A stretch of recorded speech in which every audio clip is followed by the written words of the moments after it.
That is what intentionality is. It's becoming a player in this game. So whatever your truth is, whatever your meaning of life, whatever reason you are here on this planet, thank you so much for joining me today. So today I have a really fun topic that we're going to get into, and that is dream interpretation.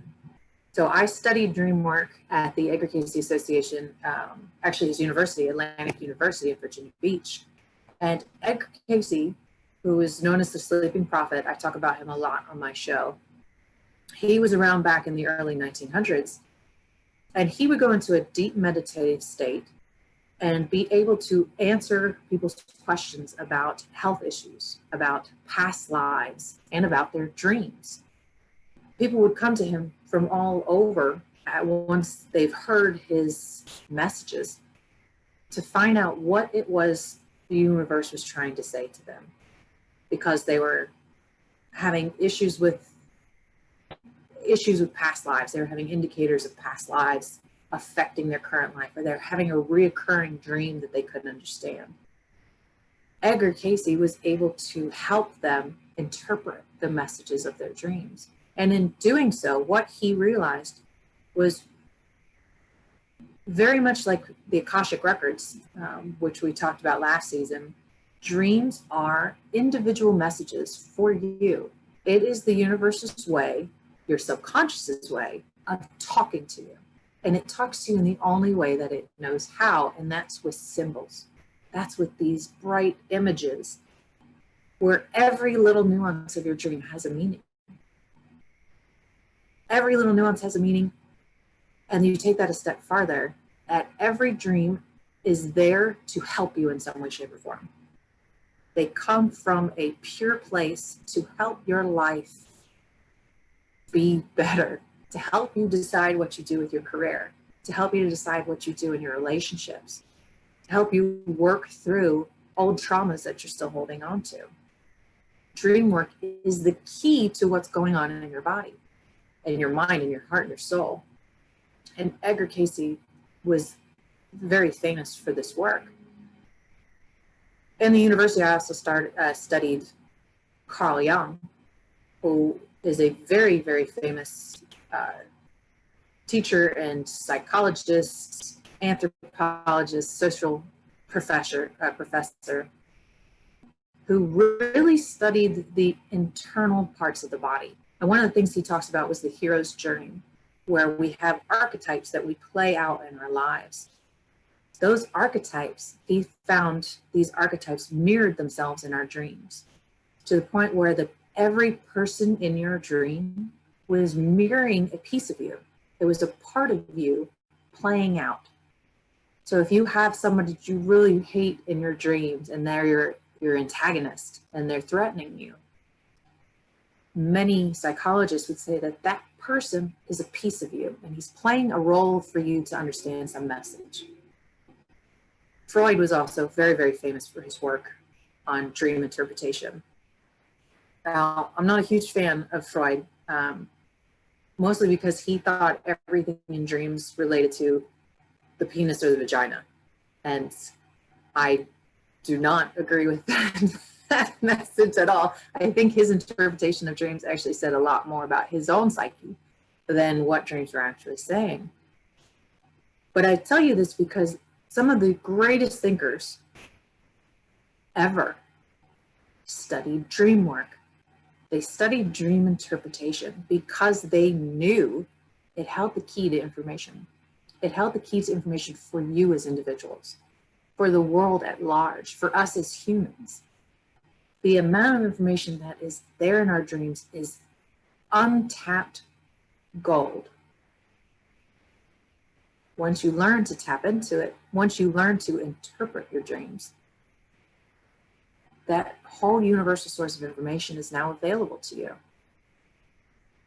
So today I'm going to be talking about why dream work is important, some of the examples of how dream work has played out in our history, some ways of recalling your dreams, because I know a lot of people watching this right now are saying, I don't remember my dreams. Well, guess what? You can. It's training a muscle just like anything else. With practice, you can learn to remember your dreams. And then talk about some interpretation techniques, ways that you can start interpreting your dreams immediately as soon as the show is done. And take this method and enhance every aspect of your life with it. Everything. Start paying attention to your dreams now because they're talking to you. They have profound messages for you, and they always have. Dream interpretation is putting together a puzzle is probably the best way I can describe this.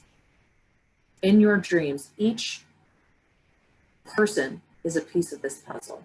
Each piece of furniture, each color, each setting, each feeling.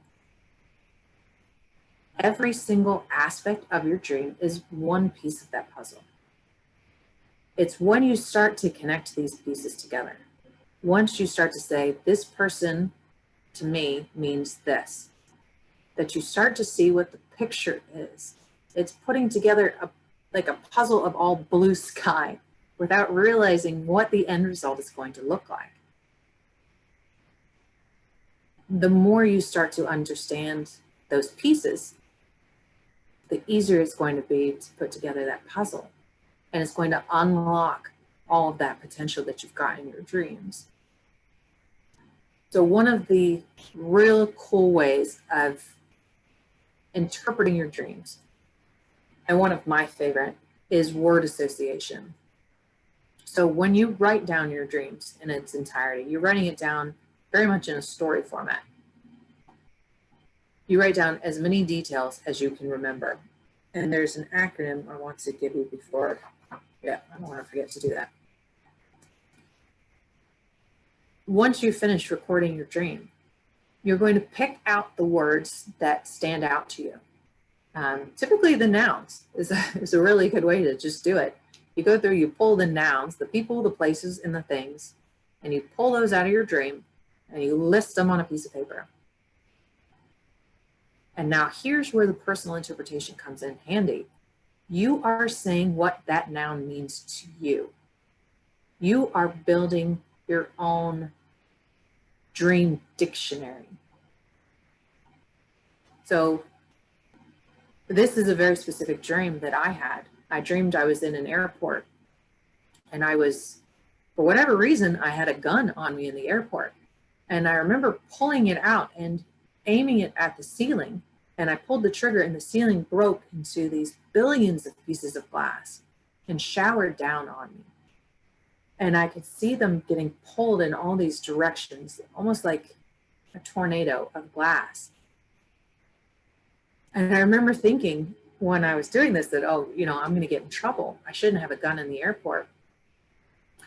And I ended up getting arrested by this female, questioned and eventually released. But now I was running late for my plane. So I remember I had to get to this plane. My husband was on the plane. I was totally going to miss it. It was on the other side of the airport. I've left my luggage now with this investigator female, the security woman. I can't go back for it. I'm running. I'm losing my shoes as I'm running. All of a sudden, I end up at a totally another secure checkpoint. Chaos. It was a chaotic dream. But I have those types of dreams a lot where I'm feeling like I'm running late for something, that I've done something or someone else has done something that has forced me to miss an opportunity or a situation. So to figure out what that dream meant, after writing down that dream, pretty much just like I told you, and I pull out those nouns, I have to decide what the airport means to me. What do I associate with an airport? For me, I associate it with stress, because there's always timing. I cannot be late. I don't want to miss my flight. I got to get through security. They're very crowded. They're very noisy. It feels kind of claustrophobic. People are pressing in on you. So I write down the word airport and I write all of my associated words with it. And I do this for each word that stuck out to me: the gun, the ceiling, the woman. Then I'm going to go back and I'm going to rewrite my dream. But instead of using the word airport, I'm going to use the word stress or crowded. you're replacing your nouns with your associated words. So when you retell that story, write it down with these new words and say it out loud to yourself. And the dream is going to have a whole new meaning because it's going to have your meaning. It's taken the symbols that were so confusing and maybe felt like they were coming out of nowhere, and it's giving them meaning. It's giving them a purpose. So rewriting your dream with these associated words is an incredibly powerful way of interpreting your dreams, and by far one of my favorite. So these are the different things that you can pull out of a dream. The things that will help you figure out what they mean to you. The symbols, the metaphors, the puns we talked about, the places. Very, very important. If you dream about a certain home, if you dream about the airport, if you dream about being out in a car, writing down what these types of places mean to you, what memories they invoke. Same thing with people. If you have people you like, people you don't like, people you don't know in your dreams, writing that down, what that person was doing and how that made you feel will help you understand why they're appearing in your dreams. Animals, absolutely the same thing. They all have, people and animals have souls that can absolutely touch and play in our dreams.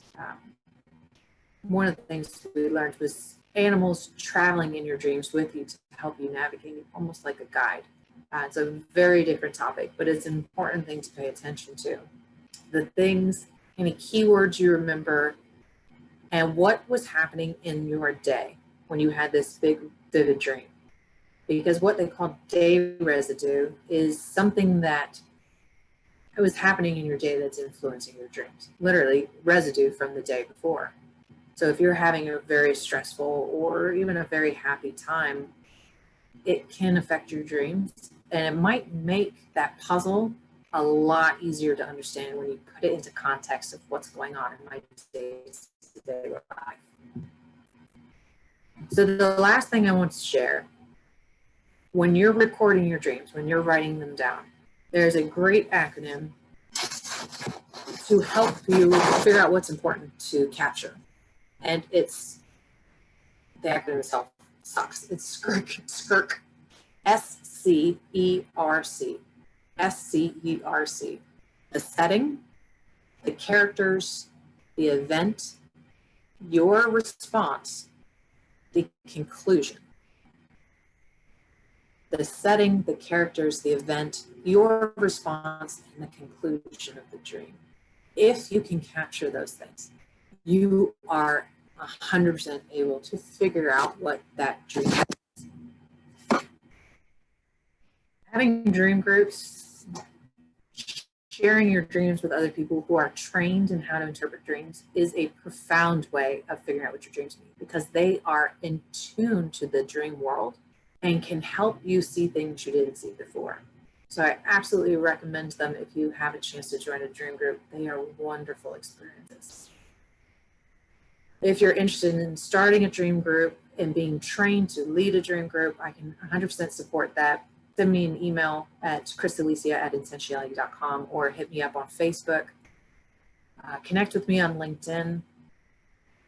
And if you want support with your dreams, if you want to work with me one-on-one to interpret your dreams, to learn how to remember your dreams, please reach out to me. I love dream interpretation. It's something I'm very, very passionate about.